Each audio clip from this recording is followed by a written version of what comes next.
Mukul Chaudhary batting ಅಬ್ಬರಕ್ಕೆ ತಲೆಬಾಗಿದ KKR. ನಮಸ್ಕಾರ, ಜನರಲ್ ಟಿವಿ ಕನ್ನಡಕ್ಕೆ ಸ್ವಾಗತ. ವೀಕ್ಷಕರೇ, ಅದು ಏಪ್ರಿಲ್ 9, 2026 ಕೋಲ್ಕತಾದ ಐತಿಹಾಸಿಕ ಈಡನ್ ಗಾರ್ಡನ್ ಮೈದಾನ. ಲಕ್ನೋ ಸೂಪರ್ ಜೈಂಟ್ಸ್ ಮತ್ತು ಕೆಕೆಆರ್ ನಡುವಿನ ಪಂದ್ಯ. ಕ್ರೀಸ್ನಲ್ಲಿ ನಿಂತಿದ್ದು ಕೇವಲ 21 ವರ್ಷದ ಯುವಕ. ಎದುರಿಗಿದ್ದು ವಿಶ್ವದ ಘಟಾನುಘಟಿ ಬೌಲರ್ಗಳು. ಯಾರಿಗೂ ಕೂಡ ನಂಬಿಕೆ ಇರಲಿಲ್ಲ ಆ ಪಂದ್ಯ ಲಕ್ನೋ ಗೆಲ್ಲುತ್ತೆ ಅಂತ. ಆದ್ರೆ ಆ ಯುವಕನ ಬ್ಯಾಟ್ನಿಂದ ಸಿಡಿದ ಒಂದೊಂದು ಸಿಕ್ಸರ್ಗಳು ಇಡೀ ವಿಶ್ವವೇ ತನ್ನತ್ತ ತಿರುಗಿ ನೋಡುವಂತೆ ಮಾಡಿತ್ತು. ಅವರೇ ಮುಕುಲ್ ಚೌಧರಿ. ಯಾರೀ ಮುಕುಲ್ ಚೌಧರಿ? ಇವರ ಹಿನ್ನೆಲೆ ಏನು? ಕಂಪ್ಲೀಟ್ ಆಗಿ ಇವತ್ತಿನ ವಿಡಿಯೋದಲ್ಲಿ ನೋಡ್ತಾ ಹೋಗೋಣ. ವಿಡಿಯೋನ ಕೊನೆ ತನಕ ನೋಡಿ, ಹಾಗೂ ಇಂತಹ ಇಂಟ್ರೆಸ್ಟಿಂಗ್ ಮಾಹಿತಿಗಾಗಿ ನಮ್ಮ ಚಾನಲ್ಗೆ ಈಗಲೇ ಸಬ್ಸ್ಕ್ರೈಬ್ ಆಗಿ. ಮುಕುಲ್ ಅವರ ಕತೆ ಆರಂಭವಾಗೋದು ರಾಜಸ್ಥಾನದ ಜುಂಜುನು ಜಿಲ್ಲೆಯ ಒಂದು ಪುಟ್ಟ ಹಳ್ಳಿಯಲ್ಲಿ. ಆಗಸ್ಟ್ 6, 2004 ಜನಿಸಿದ ಮುಕುಲ್ ಚೌಧರಿ ಅವರು, ಅವರ ರಕ್ತದಲ್ಲೇ ಕ್ರಿಕೆಟ್ ಇತ್ತು ಅನ್ನಬಹುದು. ಯಾಕಂದ್ರೆ ಅವ್ರ ತಂದೆ ದಲೀಪ್ ಕುಮಾರ್ ಚೌಧರಿ ಅವರ ದೊಡ್ಡ ಕನಸೆ ತಮ್ಮ ಮಗ ಭಾರತೀಯ ಕ್ರಿಕೆಟ್ ತಂಡದ ನೀಲಿ ಜರ್ಸಿಯನ್ನ ತೊಡಬೇಕು ಅನ್ನೋದು. ಮುಕುಲ್ ಜನಿಸುವ ಮೊದಲೇ ಅವ್ರ ತಂದೆ ಕ್ರಿಕೆಟ್ ಕಿಟ್ ಅನ್ನ ರೆಡಿ ಮಾಡಿಟ್ಟಿದ್ರು ಎನ್ನಲಾಗುತ್ತೆ. ಹಳ್ಳಿ ಜೀವನ ಅಷ್ಟು ಸುಲಭವಾಗಿರಲಿಲ್ಲ. ಪ್ರತಿಭೆ ಇದ್ರೂ ಕೂಡ ಸರಿಯಾದ ತರಬೇತಿ ಅವರಿಗೆ ಸಿಗ್ತಾ ಇರಲಿಲ್ಲ. ಆಗ ಅವರ ತಂದೆ ಒಂದು ಕಠಿಣ ನಿರ್ಧಾರವನ್ನ ಮಾಡ್ತಾರೆ. ಮಗನ ಭವಿಷ್ಯಕ್ಕಾಗಿ ಕುಟುಂಬವನ್ನೇ ಜೈಪುರಕ್ಕೆ ಶಿಫ್ಟ್ ಮಾಡ್ತಾರೆ. ಮುಕುಲ್ ಅವರ ತಾಯಿ ಮತ್ತು ತಂಗಿಯವರ ಕನಸಿಗೆ ಬೆನ್ನೆಲುಬಾಗಿ ನಿಲ್ತಾರೆ. ನಿಮ್ಗೆ ಗೊತ್ತಾ, ಮುಕುಲ್ ಮೊದಲು ವಿಕೆಟ್ ಕೀಪರ್ ಆಗಿರ್ಲಿಲ್ಲ.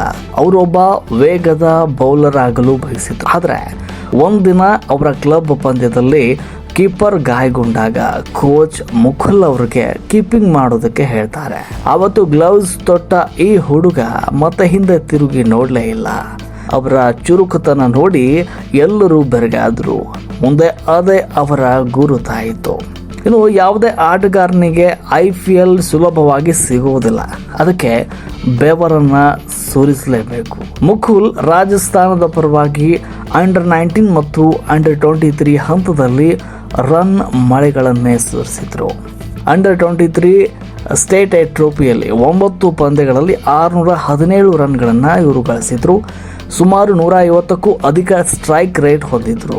ಇವರ ಬ್ಯಾಟಿಂಗ್ ವೈಖರಿ ಕಂಡು ಆಯ್ಕೆಗಾರರು ಇವರನ್ನ ರಾಜಸ್ಥಾನದ ಧೋನಿ ಅಂತ ಕರೆಯಲು ಆರಂಭಿಸ್ತಾರೆ. ಇನ್ನು ಫೆಬ್ರವರಿ 2026 ಆ ದಿನ ಮುಕುಲ್ ಪಾಲಿಗೆ ಅದೃಷ್ಟದ ದಿನವಾಗಿತ್ತು. 30 ಲಕ್ಷ ಬೇಸ್ ಪ್ರೈಸ್ ಹೊಂದಿದ್ದ ಇವರ ಮೇಲೆ ಲಕ್ನೋ ತಂಡ ಕಣ್ಣಿಟ್ಟಿತ್ತು. Bidding war ಶುರುವಾಗಿತ್ತು. ಅಂತಿಮವಾಗಿ 2.60 ಕೋಟಿ ರೂಪಾಯಿಗೆ ಲಕ್ನೋ ಸೂಪರ್ ಜೈಂಟ್ಸ್ ಇವರನ್ನ ಖರೀದಿ ಮಾಡಿತು. ಒಬ್ಬ ಮಧ್ಯಮ ವರ್ಗದ ಹುಡುಗನ ಬದುಕು ರಾತ್ರೋರಾತ್ರಿ ಬದಲಾಯಿತು.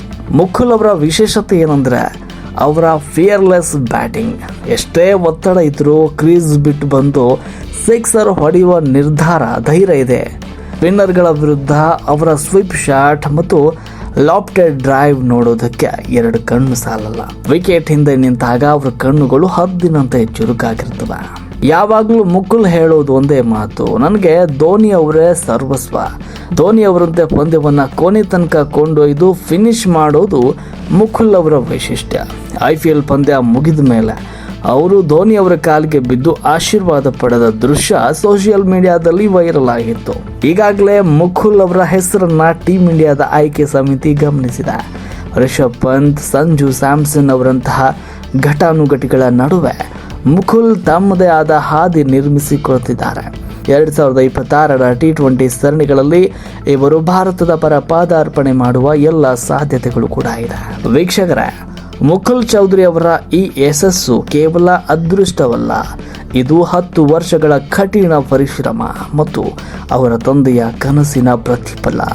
ಹಳ್ಳಿಯ ಮಣ್ಣಿನಿಂದ ಬಂದು ಕೋಟಿಗಟ್ಟಲೆ ಜನರ ಹೃದಯ ಗೆದ್ದಿರುವ ಮುಕುಲ್ ಅವರ ಪಯಣ ನಮಗೆಲ್ಲರಿಗೂ ಸ್ಫೂರ್ತಿಯಾಗಿದೆ.